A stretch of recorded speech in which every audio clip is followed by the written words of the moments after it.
Retenu au Maroc avec son fils, Ayem essaye tous les jours de regagner la France.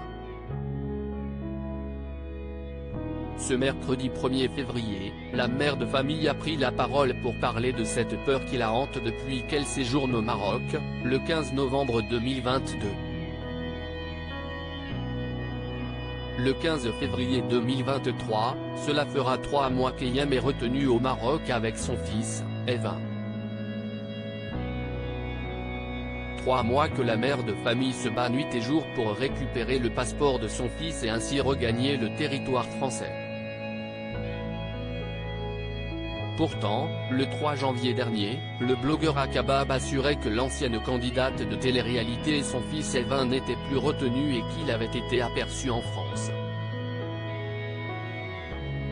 Des photos de la jeune maman dans un taxi à l'aéroport d'Orly ont même circulé sur les réseaux sociaux. En colère en voyant ces fausses images circuler sur Instagram et Twitter, celle qui a participé à la 5e saison de Secret Story sur TF1, est donc montée au créneau.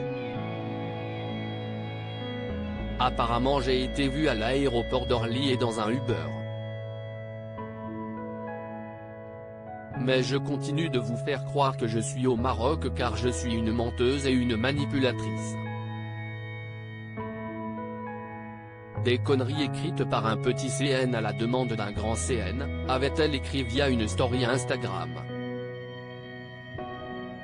L'ancienne amie de Nabila en avait profité pour partager une photo d'elle depuis sa piscine au Maroc, pour faire taire les mauvaises langues. Cette crainte d'Ayem au sujet de son fils, cela fait plusieurs mois que la vie d'Ayem a changé. Pour garder un semblant de vie sociale, l'ancienne compagne de Vincent Miclet est plus présente que jamais sur les réseaux sociaux. Et il y a quelques jours, celle qui animait le Mad Mag sur NRJ12 prenait la parole pour parler de ses craintes au sujet de l'avenir. Le 14 février, ça fera déjà 3 mois que je suis ici. Je ne sais pas si vous le savez, mais on ne peut pas rester plus de 3 mois dans un pays qui n'est pas le nôtre. Avec tout le respect et l'amour que j'ai pour le Maroc, ce n'est pas mon pays, avait-elle expliqué en sanglots.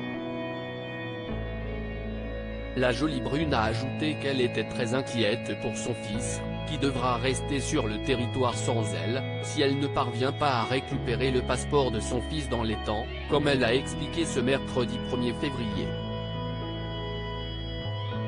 J'ai très peur justement, raison pour laquelle je ne pars pas, a-t-elle confié par le biais d'une session de questions-réponses sur Instagram.